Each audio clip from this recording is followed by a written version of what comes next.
Elektronikos inžinieriai projektuoja, konstruoja ir eksploatuoja elektroninę įrangą. Dirba įmonėse, gaminančiose arba savo veiklai naudojančiose elektronikos produkciją, televizorius, palidovinę, ryšio ir garso aparatūrą, apsaugos sistemas, kompiuterius ir elektroninę biuro įrangą, medicininę aparatūrą ir automobilių elektroninę įrangą, elektros, įvairius matavimo, kontrolės bei buitinius prietaisus. Aš esu Ignas, domiuosi geografiją, muziką, istoriją. Šiaip kol kas dar neapsisprendžiau, ką norėtųsi studijuoti, bet norėčiau, kad darbas būtų gerai apmokamas ir susijęs su užsieniu. Esu Greta, patinka mokytis kalbų, organizuoti mokyklos renginius. Norėčiau studijuoti verslo vadybą ir įkurti savo įmonę. Būtų įdomu dirbti reklamos, švenčių organizavimo srityse.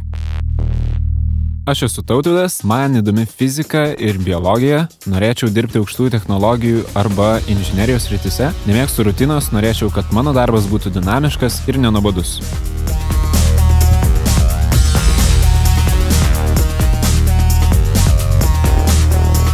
Donatas Grybauskas, elektronikos inžinierius, darbo stažas 2 metai, baigė Vilniaus Gedimino technikos universitetą.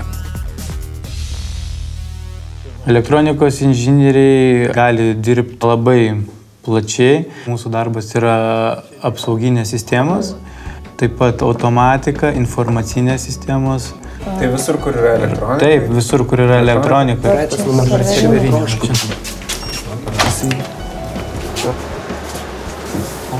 Čia yra visas, sakykime, valdymas. Serveriniai visi sueina kompiuteriniai tinklai, apsaugos visi kabeliai. Čia šio pastato? Jo, čia būtent šio pastato. Video įrašymo įranga, nepertraukimo maitinimo šaltiniai, upsai. Elektros inžinierius daugiau įgyvendina tai, kas yra popieriniam variante. Popieriniam variante pateikia, ko nori, kad būtų kaip nori padaryti, o tada jau tu pastatai, programuoji, paleidai tą sistemą, kad užsakovas, sakykim, būtų patenkintas. Sistemas ir prižiūrim, būna netgi profilaktiniai patikrinimai, kur tenka važiuoti, patikrinti akumuliatorių būklę, pačių daviklių veikimą, ar vyksta tikrai aliarmai, netgi imituojami įsilaužimus ir panašiai. Ten sandėliai, matyti, saugo kažkokius labai svarbius daiktus. Ten buvo ir metalo detektoriai, sakau. Mūsų net neįleido su Tautvydu, tik ėjo dviese, kurie tenais pasirašė tam tikrus dokumentus. Ten nuo pakrovėjų iki laidų, ten visokiausių.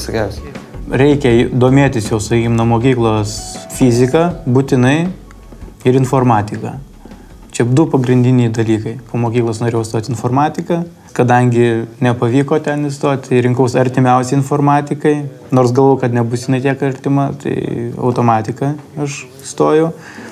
Kai pradėjau ten jau, sakykim, 3-4 kursė studijuoti, supratau, kad informatika ir dar plius fizika, elektronika visą.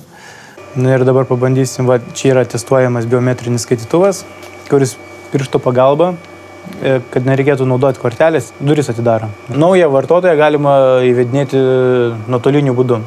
Geras. Neužtenka vien baigti universitetą. Dažniausiai kiekviena sistema yra su savo niuansais ir savo specifikom. Todėl, sakykime, įmonė prieš pradedant dirbti su tam tikromis sistemomis, dažniausiai važiuoja inžinierius pas gamintoją, mokymai vyksta apie tas sistemas, pravedami kursai ir tada tu jau gali dirbti kaip normalus inžinierius. Čia yra šios sistemos vizualizacija. Galima įvesti naujus pirštų anspaudus. Vos ne kasdien naujos technologijos ir labai sparčiai dabar vystosi ir visur jos diegiamos. Todėl tu turi nuolat domėtis, nuolat sekti naujus produktus, jų veikimą. Elektronikos inžinierius, jeigu nemokės jokios užsienio kalbos, praktiškai niekas yra. Visos instrukcijos yra anglų kalba, kartais būna rusų, vokiečių kalbomis. Lietuvių kalba labai mažai, praktiškai nieko. Dabar pridėk savo pirštą, nuskanuosim pirštą antspaudą. Nesvarbu, kurį? Nesvarbu. Jūs galite ir užsienį laisvai dirbti savo? Laisvai, nes visam pasaulyje praktiškai tos pačios technologijos ir dirbam su naujausiam technologijom.